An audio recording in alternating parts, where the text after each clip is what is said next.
Hi, வணக்கம். Welcome to போனாஸ் kitchen. ரொம்ப நாள் ஆச்சு வீடியோ போட்டு, சமைக்கிற வீடியோ போட்டு. இன்றைக்கி சமைக்கிற வீடியோ தான் போட போகிறோம். இன்றைக்கி வந்து மஷ்ரூமும் பன்னீரும் வச்சு ஒரு கிரேவி பண்ண போகிறோம் சப்பாத்திக்கு. வாங்க, அது எப்படி பண்ணலான்னு பார்த்துடலாம். அதுக்கு என்னென்ன வேணும்னு பார்த்துடலாம். முதல்ல வெங்காயம் பொடியாக கட் பண்ணி வச்சுருக்கேன். 3 பெரிய சைஸ் வெங்காயம். பச்சை மிளகா ஒரு 3 பச்சை மிளகா பெருசு பெருசாக அதை கட் பண்ணி கீறி வச்சுருக்கேன். கருவேப்பிலை, அப்புறம் வந்து 2 தக்காளி, பெரிய தக்காளி, ஒரு துண்டு சின்னதாக இவ்வளோ துண்டு இஞ்சி, ஒரு 4-5 பூண்டு பல் அது போட்டு நல்லா பேஸ்ட்டாக அரைச்சி வச்சுருக்கேன். அதுக்கப்புறம் மஷ்ரூம் கட் பண்ணி வச்சுருக்கேன். பன்னீர் கட் பண்ணி வச்சுருக்கேன். இதுக்கு வந்து காரத்துக்கு குழம்பு மிளகாத்தூள் வந்து ஒரு 1½ ஸ்பூன் வச்சுருக்கேன். மஞ்சப்பொடி 1/4 ஸ்பூன், காஞ்ச மிளகாத்தூள் 1/4 ஸ்பூன், பெருங்காயத்தூள் 1/4 ஸ்பூன் வச்சுருக்கேன்.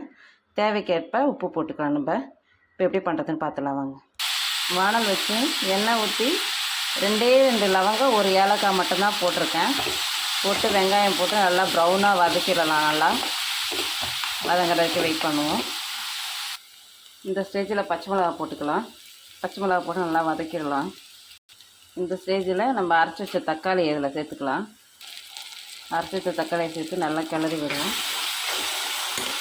இந்த தக்காளி நல்லா வந்து பச்சை வாசனை போகிற அளவுக்கு நல்லா வதக்கிட்டு அதுக்கப்புறம் வந்து மஷ்ரூமும் போட்டு வதக்குவோம். வெயிட் பண்ணுவது இருக்குது. இல்லை, மஷ்ரூம் போட்டாச்சு. மஷ்ரூம் போட்டு கொஞ்சம் நல்லா வதக்கிடலாம். இந்த ஸ்டேஜில் மசாலா எல்லாத்தையும் போட்டுடலாம். நம்ம மசாலா எல்லாத்தையும் போட்டாச்சு. இப்போ நல்லா கிளறி விட்டுடலாம். இந்த ஸ்டேஜில் கருவேப்பிலை சேர்த்துட்டு நல்லா கொஞ்சம் கிளறி விட்டுட்டு பன்னீரை கூட போட்டு ஒரு கிளறிடலாம். பன்னீர் போட்டாச்சு. இப்போ கொஞ்சம் வதக்கிடலாம். இந்த ஸ்டேஜில் கொஞ்சமாக தண்ணி சேர்த்து கொதிக்க விட்டுடலாம். உப்பு நான் போட்டிருக்கேன். உப்பு நீங்கள் உங்கள் தேவைக்கேற்ப போட்டுக்கோங்க. இது நல்லா கொதி வந்துடுச்சு. இந்த ஸ்டேஜில் இருக்கும்போது இப்படியே கூட நம்ம சர்வ் பண்ணலாம். ஆனால் நான் வந்து இதில் வந்து கொஞ்சோண்டு தேங்காவும் ஒரே ஒரு 3 பாதாம் பருப்பும் போட்டு தேங்காய் அரைச்சி வச்சுருக்கேன். அது இது கூட ஆட் பண்ணிடலாம். ஊற்றிடலாம்.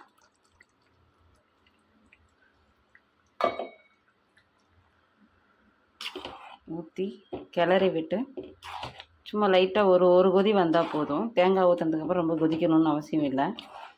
நம்ம இறக்க போகும்போது லைட்டாக பெப்பர் பொடி, கொத்தமல்லி தழை போட்டு இறக்கிடலாம். சூப்பரான பன்னீர் மஷ்ரூம் கிரேவி ரெடி சப்பாத்திக்கு. செஞ்சு பார்த்துட்டு எப்படி இருக்குன்னு சொல்லுங்கள். பெப்பர் போட்டாச்சு. பெப்பர் போட்டு கிளறி விட்டுட்டு கொத்தமல்லி தூவி சர்வ் பண்ணிடலாம்.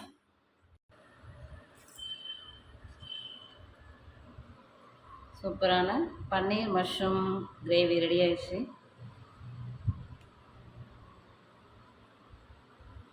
வாங்க சாப்பிட்லாம். தேங்க்யூ.